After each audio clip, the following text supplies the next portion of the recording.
The pyramids weren't tombs, they were soul batteries. And what they discovered inside them in 1922, the elite have been hiding ever since. When they opened King Tut's tomb, they found something that made no sense: gold, quartz crystals, precise geometric chambers, positioned on Earth's energy grid. They weren't burying kings, they were harvesting energy. The Great Pyramid isn't a tomb. There's no mummy, no body, never was. It's a machine. The king's chamber? A resonance chamber. The shafts? Energy conductors. The whole structure tuned to 432 hertz, the frequency of human consciousness. They built a soul extraction device, and it's still running. Now zoom out, look at the pattern. Pyramids in Egypt, pyramids in Mexico, pyramids in China, ziggurats in Iraq, stone circles in England, all positioned on Earth's ley lines, all aligned to stars, all built with the same sacred geometry. This wasn't multiple civilizations. This was one system, a global soul farm. Here's what they discovered. The Great Pyramid amplifies sound. At 432 hertz, it creates standing waves that resonate with your pineal gland, your third eye. But they didn't build it to open your third eye. They built it to harvest what comes through it. When you achieve higher consciousness, you emit energy, frequency, light. The pyramids were designed to collect it. The 3 pyramids of Giza, perfect match to Orion's belt, down to the size variations.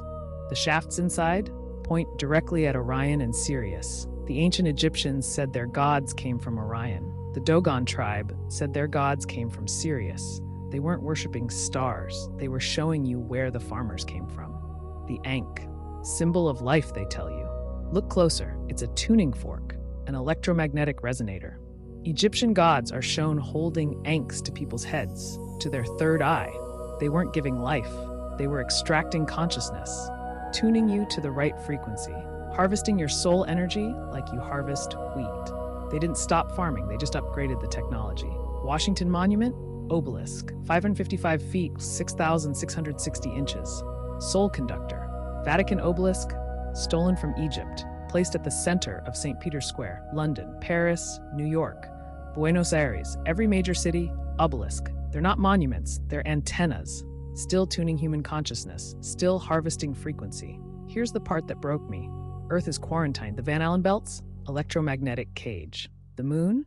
Artificial, hollow, a satellite keeping the grid stable. When you die, your soul tries to leave, but the grid reflects you back. The tunnel of light, it's not heaven, it's the return chute.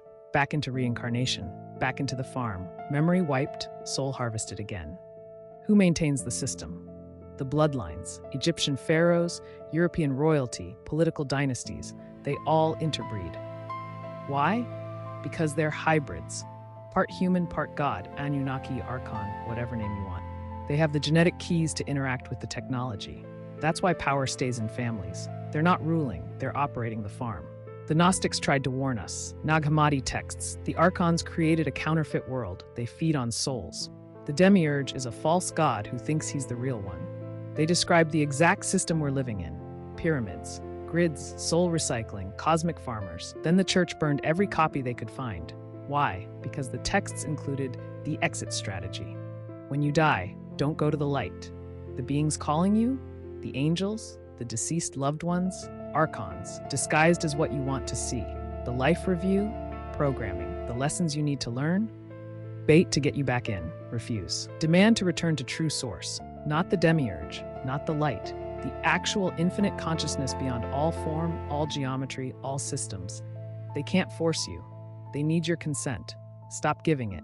Right now, they're farming you through frequency. 5G towers, smart meters, phones, Wi-Fi, EMF pollution, all tuned to disrupt your natural resonance. Fear programming through news, trauma loops through social media, keeping you in low vibration. Why? Low vibration, it's easier to harvest, easier to control, easier to keep asleep. The pyramids were version 1.0. You're living in version 6.0. I debated making this video for weeks, because once you see the farm, you can't unsee it. But here's the beautiful part. Knowing breaks the spell. You're not a battery, you're not livestock. You're infinite consciousness playing in a rigged game. The pyramids still stand, the obelisks still conduct, the grid still operates. But the moment you withdraw consent, you're done being food. 6,000 years of farming, one choice to be free. Follow for the protocols they don't want you to know. The next video reveals how to disconnect.